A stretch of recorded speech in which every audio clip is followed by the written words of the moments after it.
o texto usado por muitos para negar a Trindade.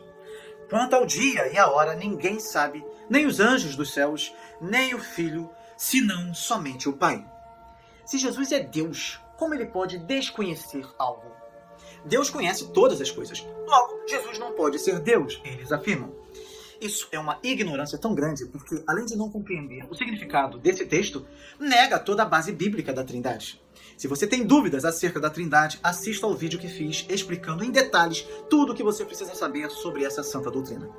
Quanto ao fato de que nada é desconhecido para Deus, a resposta é fácil, pois sabemos que em Cristo as duas naturezas foram unidas em uma pessoa, de tal maneira que cada natureza manteve suas próprias propriedades. Nessa passagem, a natureza divina estava em estado de repouso, assim como em outras ocasiões, ela não se manifestava, pois era necessário que a natureza humana de Jesus agisse separadamente, de acordo com o que lhe era peculiar no desempenho do cargo de mediador. Não haveria, portanto, nenhuma impropriedade em dizer que Cristo, que conhecia todas as coisas, conforme João 21, versículo 17, ignorava algo a respeito de sua percepção como homem. Pois, de outra forma, ele não poderia estar sujeito a tristeza e ansiedade, não poderia ter sido como nós, conforme Hebreus 2, versículo 17 afirma. Ou seja, a objeção levantada por alguns de que a ignorância não pode se aplicar a Cristo, porque a ignorância é o castigo do pecado, é uma argumentação muito fraca que demonstra a ignorância de quem afirma um absurdo desses. Até porque admitir isso é afirmar que a ignorância atribuída aos anjos procede do pecado. Não é verdade? Conseguem perceber o erro de interpretação? Jesus não sabia o dia, os anjos também não. É importante perceber também o cargo que foi designado a Jesus pelo Pai. Em Mateus 20, versículo 23, quando Jesus disse que não lhe pertencia colocar esta ou aquela pessoa à sua direita ou à sua esquerda, ele não disse que isso não estava em seu poder, mas o significado era que ele não havia sido enviado pelo Pai com esta comissão enquanto ele viveu entre os mortais. Portanto, devemos compreender que, na medida em que ele veio até nós para ser mediador, até que ele desempenhasse totalmente seu cargo, a informação do dia de sua vinda não lhe foi dada, a qual ele recebeu após sua ressurreição, pois então ele declarou expressamente que lhe havia sido dado poder sobre todas as coisas. Mateus 28, versículo 18. A narrativa sóbria de Lucas, no capítulo 2 de seu evangelho, nos ajuda a compreender isso também. Ele nos disse o seguinte: o menino crescia e se fortalecia, enchendo-se de sabedoria, e a graça de Deus estava sobre ele. Lucas 2, versículo 40. Jesus ia crescendo em sabedoria, estatura e graça diante de Deus e dos homens. Lucas 2, versículo 52. Estes que negam a Trindade, com base nesses textos agora que eu acabei de falar, dizem o seguinte: se Jesus cresceu nessas áreas, isso não significaria, inevitavelmente, que antes ele era imperfeito? Essa é a pergunta feita pelas mesmas pessoas, então, que negam a Trindade, meus irmãos.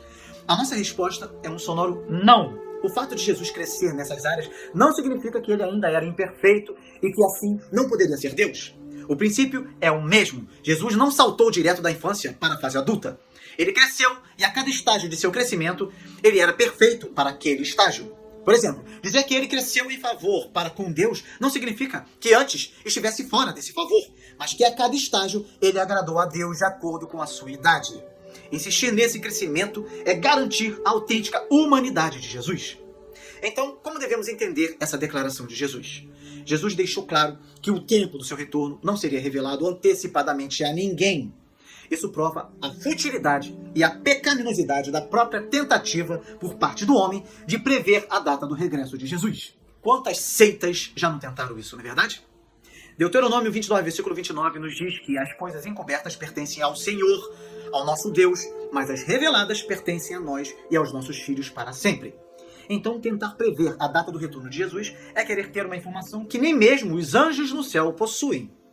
Quando Jesus falou essas palavras aos discípulos, nem mesmo ele tinha conhecimento da data e da hora de seu retorno.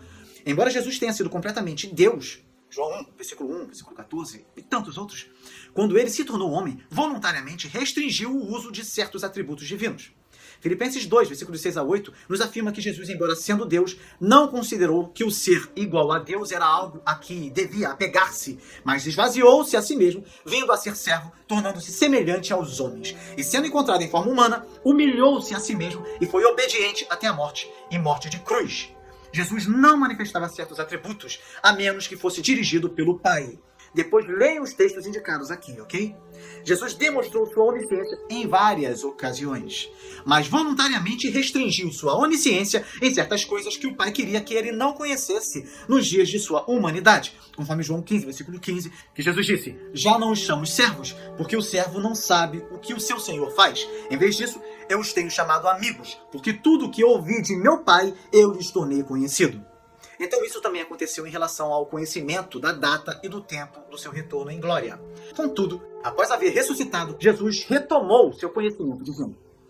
Em Mateus 28, versículo 28, ele disse que toda autoridade lhe foi dada no céu e na terra. Em Atos 1, versículo 7, ele disse: não lhes compete saber os tempos ou as datas que o Pai estabeleceu pela sua própria autoridade. A Bíblia é perfeita. Não há dúvidas acerca da doutrina da Trindade quando compreendemos o que a Trindade significa.